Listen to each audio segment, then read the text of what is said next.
এই যাত্রার আরও খবর জানাতে এই মুহূর্তে কমলাপুর রেল স্টেশনে আছেন সহকর্মী আলামিন তুষার এবং গাবতলী বাস টার্মিনালে আছেন সহকর্মী মনির হোসাইন। সরাসরি প্রথমে যাচ্ছি তুষারের কাছে।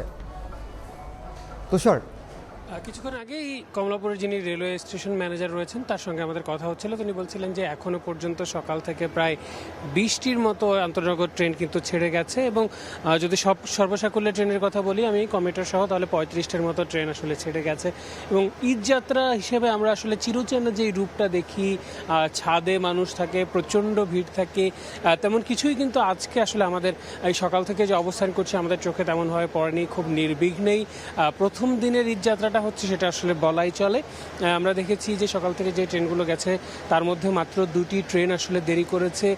একটি হচ্ছে বুড়িমারি এক্সপ্রেস, সেটি আসলে 1 ঘন্টার মতো দেরি করে, এবং আরও একটি ট্রেন 45 মিনিট দেরি করে। সেটি আসলে কিশোরগঞ্জগামী যেই ট্রেনটি ছিল 11 সিন্দুর এক্সপ্রেস, সেই ট্রেনটি আসলে অল্প বিস্তর একটু দেরি করেছিল এবং এর বাইরে আসলে কোনো ট্রেনই তেমনভাবে দেরি করেনি। এবং সার্বিকভাবে যারা যেই যাত্রীরা আছে রেলপথের তাদের নিরাপত্তার জন্য রেলওয়ে পুলিশ যেমন কাজ করছে, তেমনি পুলিশ এবং অন্যান্য ব্যাটালিয়নের যারা রয়েছেন এবং র্যাবের সদস্যরাও কাজ করছেন, এমনটাই কিন্তু এখানে যারা আসলে দায়িত্বরত রয়েছেন তারা আমাদেরকে জানিয়েছেন।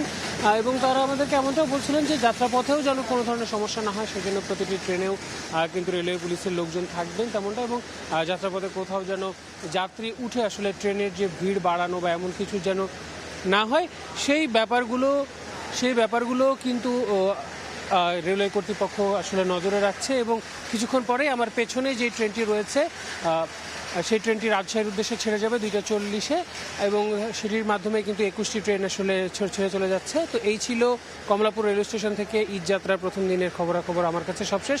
এবং এখন আমরা চলে যাব গাবতলীতে সড়ক পথে, অর্থাৎ বাসে যারা যাত্রী রয়েছেন তাদের কী অবস্থা সেটা জানতে। মনির হোসেন।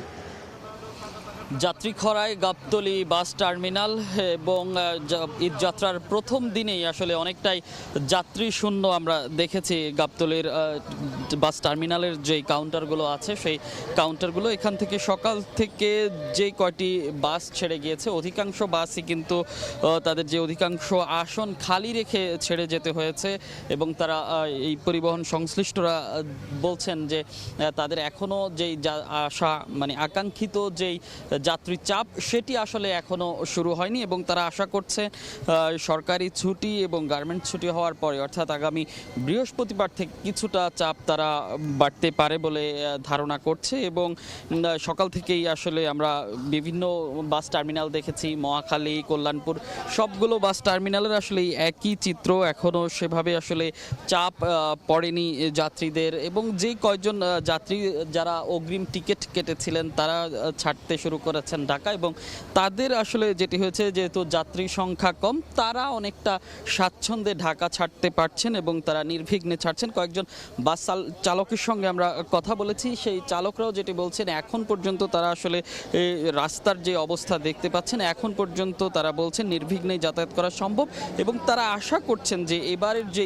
ঈদযাত্রা সেটি আসলে স্বাচ্ছন্দ্যে এবং নির্বিঘ্নে করতে পারবেন। এখানকার যেই গাবতলী বাস টার্মিনালের যেই বাসগুলো রয়েছে এখানকার কোম্পানিগুলো আমরা দেখেছি যে অধিকাংশ যেই বাস মালিক আছেন তারা তাদের যেই নির্দিষ্ট যেই ভাড়া সেই ভাড়া কমিয়েও কিন্তু কাঙ্ক্ষিত যাত্রী পাচ্ছে না। তো ঈদযাত্রার খবর গাবতলী বাস টার্মিনাল থেকে এই ছিল আমার কাছে সবশেষ। রাজধানী থেকে ঈদযাত্রার খবর জানাচ্ছিলেন সহকর্মীরা।